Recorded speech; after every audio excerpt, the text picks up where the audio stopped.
GST income tax return filing के लिए संपर्क करें एडवोकेट आदर्श दशोरे, ऑफिस रामेश्वर रोड, मिलन टेंट हाउस के पास।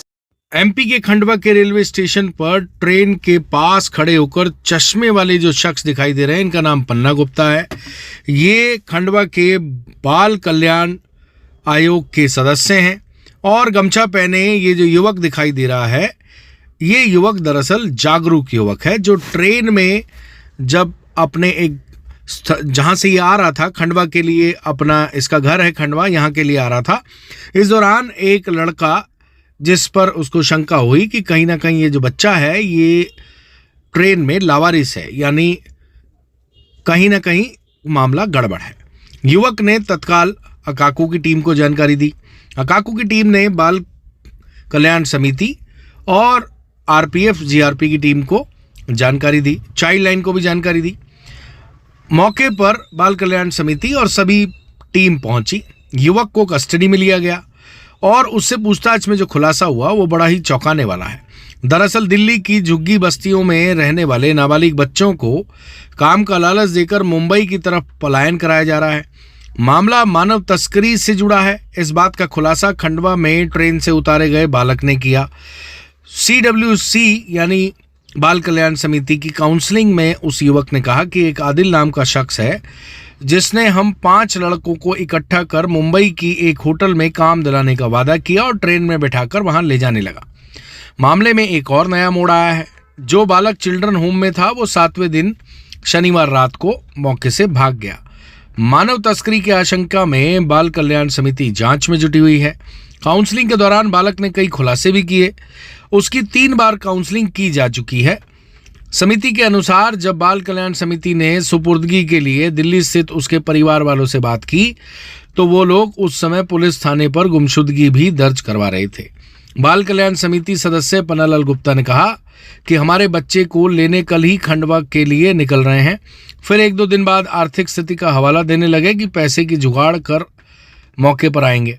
जब वो 3-4 दिन बाद भी नहीं आए तो बाल कल्याण समिति ने वापस बालक के भाई को फ़ोन किया। वो लोग कहने लगे कि बालक की नशे की लत है, वो बीड़ी पीता है। भाई कहने लगा कि उसे वहीं कहीं सेटल कर दो, इधर वापस आएगा तो बिगड़ जाएगा। वहीं आपको बता दें कि 7 दिन बाद बच्चा कस्टडी से फरार हो गया और इस बात की थाने में शिकायत भी की गई है। 15 जुलाई की शाम को अमृतसर दादर एक्सप्रेस से बच्चे को उतारा गया था। यह कार्रवाई चाइल्ड लाइन और बाल कल्याण समिति सदस्य पन्नालाल गुप्ता ने की थी।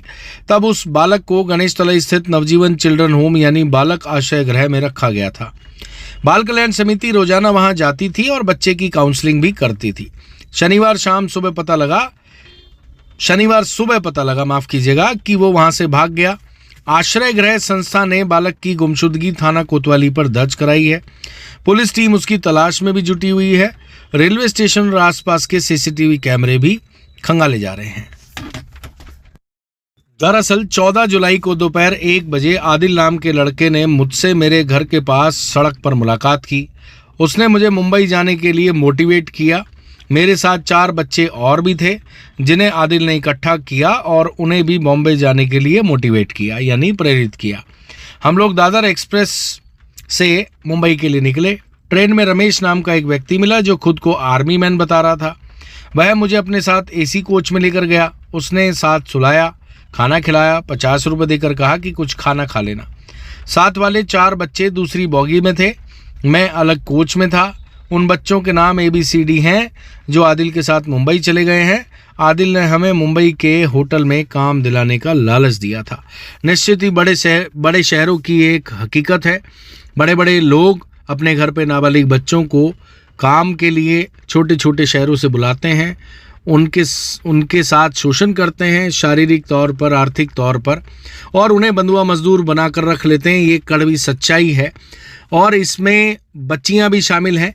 बड़े शहरों में कंसल्टेंसी चल रही है घर में काम के लिए बच्चों को और नौकरों को रखवाने के लिए, उसके लिए वो अच्छा खासा पैसा भी लेते हैं। ये एक बहुत बड़ा रैकेट है, ऐसा बाल कल्याण समिति के सदस्यों ने संभावना जताई है और निश्चित ही इस पर कार्रवाई होनी चाहिए।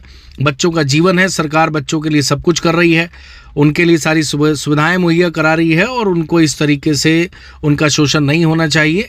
गरीब घर में पैदा होना कोई गुनाह नहीं है, उनकी जिम्मेदारी सरकार की है। सरकार पूरा प्रयास भी करती है, लेकिन और ज़्यादा प्रयास करने की आवश्यकता है ताकि बच्चों का भविष्य बन सके।